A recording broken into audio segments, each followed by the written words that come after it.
On the night of February 14, 269 AD, a lone torch flickered over the stone steps of the imperial prison in Rome, and Saint Valentine slipped into darkness alive. The guards never found his body. The executioner's blade lay cold on the floor, its intended victim vanished like a whisper in the winter wind. For centuries, the Roman world believed the priest of Terni had been martyred under Emperor Claudius.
Valentinus of Terni slipped his shackles, he did not flee towards safety. Instead, he vanished into the bustling alleys of Rome and resurfaced among the ranks of the imperial guard. There, he whispered promises of love and eternity to a handful of soldiers who had long concealed secret wives in distant provinces. The first clandestine marriage took place under the arches of the Porta Maggiore, witnessed only by a trusted centurion and a young baker's daughter. Word traveled faster than the imperial couriers, carried on the backs of legionaries returning from Pannonia and Moesia. The network grew in secrecy, adopting the moniker Valentine's Underground. Its members exchanged vows beneath the shadows of bathhouses, while simultaneously sharing fragments of Christian doctrine stories of Christ's sacrifice, prayers for protection, and the promise of a kingdom beyond Rome. The underground bound military families, not merely through affection, but through shared belief, creating an invisible chain that linked soldiers across the empire. What lay ahead would prove catastrophic for the Roman state. As the legionaries returned home, they carried more than weapons, they bore a new loyalty that could reshape imperial succession itself. But first, we need to understand how this covert marriage movement infiltrated the very heart of Rome's war machine. By 272 AD, the Goths had broken through the Danube limes once more, and the Roman legions in Pannonia suffered heavy losses at the Battle of Nisus. In our altered timeline, among the survivors were several soldiers who had taken secret vows with their wives under Valentine's guidance. Their devotion to one another proved a morale booster amid the carnage. They fought not just for empire, but for families awaiting them beyond the battlefield.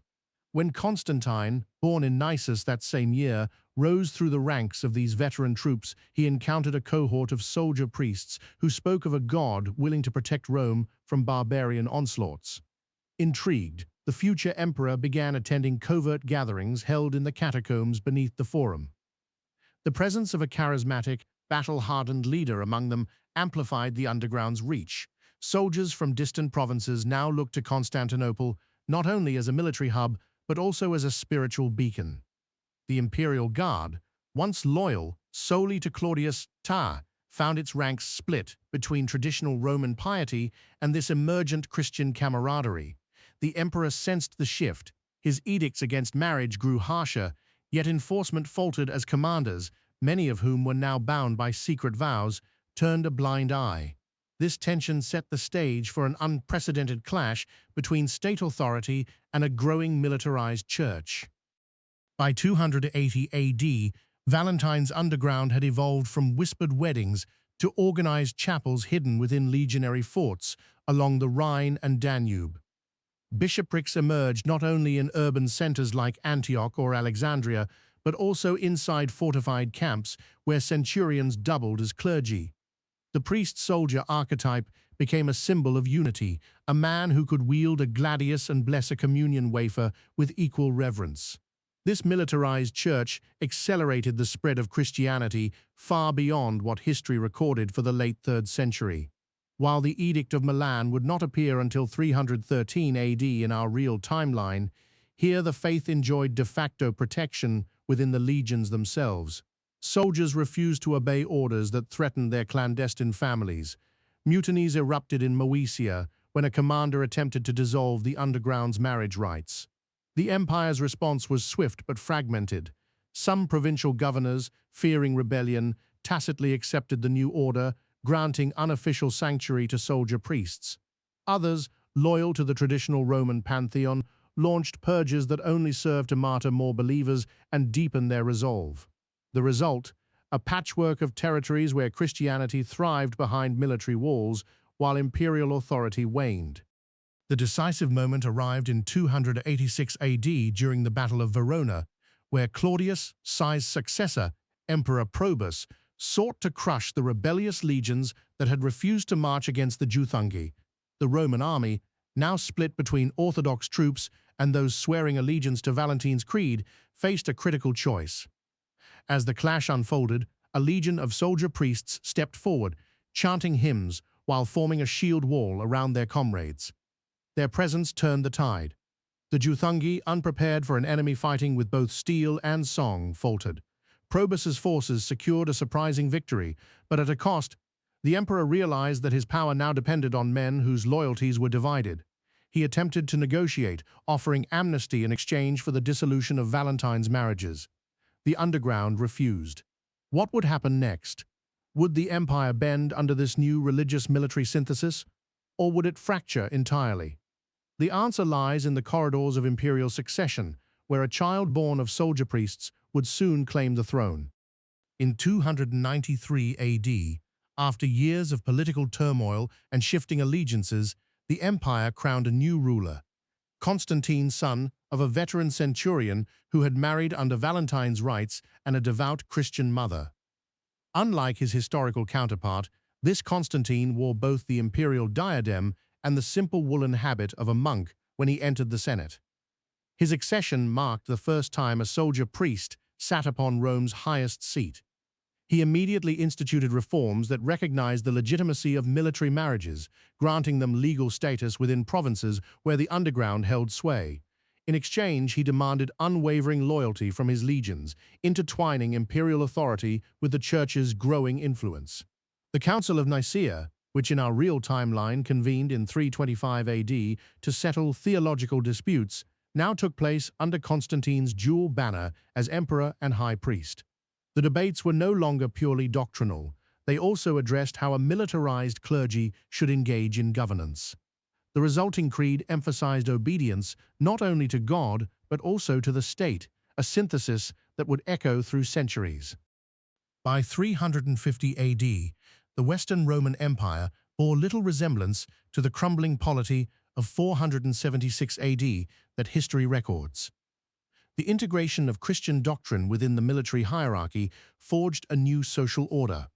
Soldiers were no longer merely instruments of conquest, they were shepherds of faith, tasked with protecting both borders and believers. This fusion altered succession patterns. Imperial heirs were often chosen from among senior soldier priests, ensuring continuity between church and state. The once peripheral Bishop of Rome gained unprecedented political clout, acting as a co-regent alongside the emperor. Pagan temples fell silent, not solely because of edicts, but due to a lack of soldiers willing to defend them. The empire's longevity extended well beyond 476 AD. It survived into the early 7th century, its borders stabilized by legions whose morale was anchored in both love and belief. Yet this triumph came at a price. The militarization of Christianity blurred the line between spiritual guidance and coercive power, sowing seeds of future conflicts that would later erupt as schisms within the church itself. The story of Saint Valentine's escape is a reminder that singular moments can ripple across centuries, reshaping institutions and destinies. In our world, Valentine became a martyr whose name was celebrated in secret love letters, while Christianity spread gradually through persecution and perseverance. The Roman Empire fell, giving way to new kingdoms that inherited its legacy in fragmented form. In the alternate timeline we have traced, a daring priest turned the empire's own soldiers into carriers of faith, accelerating Christianization and forging a militarized church that altered imperial politics forever. It prompts us to ask, how many other hidden choices have quietly redirected history, and what does it say about the power of personal conviction against the weight of state? As we close this exploration, let us remember that history is not a fixed line, but a tapestry woven from countless threads, some bright, some obscured. The divergence point of 269 AD invites us to contemplate the fragile balance between authority and belief, and how the love of one man could have reshaped an empire. In reflecting on these possibilities, we gain deeper insight into why the world unfolded as it did, and how, perhaps, a single act of defiance can echo through time.